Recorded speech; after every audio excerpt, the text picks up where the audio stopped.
সুপ্রিয় দর্শক বন্ধু, ইচ্ছে হলো তাইতে তোমাদের সকলকে স্বাগত জানাই।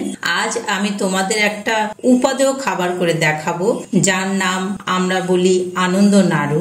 এই আনন্দ নাড়ু তোমরা কে কি নামে ডেকে থাকো তা আমাকে কমেন্টের মাধ্যমে জানিও। আর আনন্দ নাড়ু করার অনেকের নিয়ম থাকে, অনেকের থাকে না।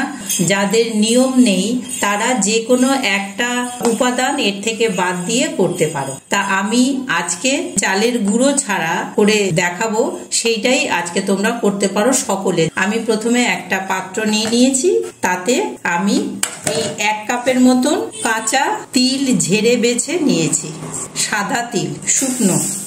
আর ঠিক যতটা আমি তিল নিচ্ছি সেই পরিমাণেরই আমি সুজি নেব।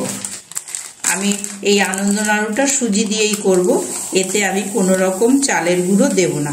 আনন্দ নাড়ু অ্যাকচুয়াল চালের গুঁড়ো দিয়েই করতে হয়, তা আমি এই চালের গুঁড়োটা বাদ দিয়ে আজকে সুজি দিয়ে করে দেখাবো। আমি এই পাত্রটা 1 কাপের মতন আমি সাদা তিল নিয়েছিলাম, সেই পাত্রটি সুজি নিচ্ছি। সুজিটা ছোট দানা বড় দানা সেটা কোনো ম্যাটার করে না, সুজি হলেই হলো, নিলাম। আর একটা গোটা নারকেল কুড়িয়ে নিয়েছি, সেইটা দিয়ে দেব। আর মিষ্টির জন্য এটা চিনি দিয়েও হয়, তবে গুড় দিয়ে বেশি ভালো হয়। মিষ্টি স্বাদের জন্য আমি গুড়টা এই 200 গ্রামের থেকে একটু কম বেশি করে নিতে পারেন। আমি যেরকম মিষ্টির প্রয়োজন এতে দিচ্ছি, আপনারা মিষ্টি বেশি খেলে একটু দিয়ে খাবেন বেশি, আর যদি কম খান তাহলে আরো কম দিয়ে করতে পারেন। আমি টেবিল চামচের 3 চামচ মতন দিলাম। আর এই গুড়টা কিন্তু আখের গুড় দিয়েই করতে হবে।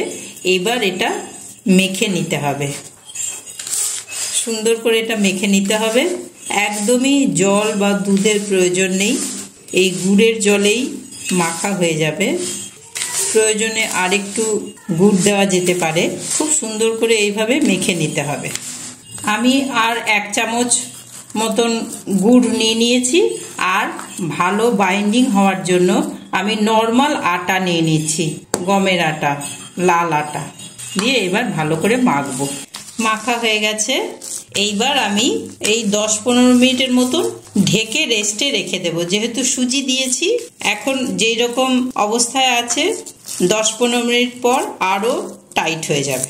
ফিরে আসছি 10-15 মিনিট পর ঢাকা দিয়ে। ফিরে এলাম 15 মিনিট পর, ঢাকাটা খুলছি, দেখবো এবার হয়েছে কিনা। হ্যাঁ, একদম ঠিকঠাক হয়ে গেছে। এবার আমি এর থেকে যার যেরকম সাইজ ইচ্ছে এইভাবে পাকিয়ে গোল করে নেব। হাত দিয়ে এইভাবে নাড়ু যেমন করে পাকায়, একটু নরম নরম হবে প্রথমে। এইভাবে সমস্ত নাড়ুগুলো আমি পাকিয়ে তারপরে ফিরে আসছি। নাড়ু পাকানো হয়ে গেছে।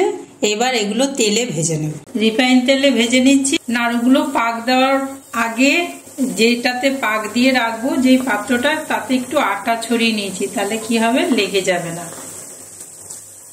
আর গ্যাসের ফ্লেমটাকে প্রথমে খুব আস্তে করে দিতে হবে, নয়তো পুড়ে যেতে পারে আর ভেতরে কাঁচা থাকতে পারে। এমনিতেই এই নাড়ুর রং একটু লালচে টাইপের হবে, ডিপ লাল রঙের হবে। ডুবো তেলে ভাজতে হবে।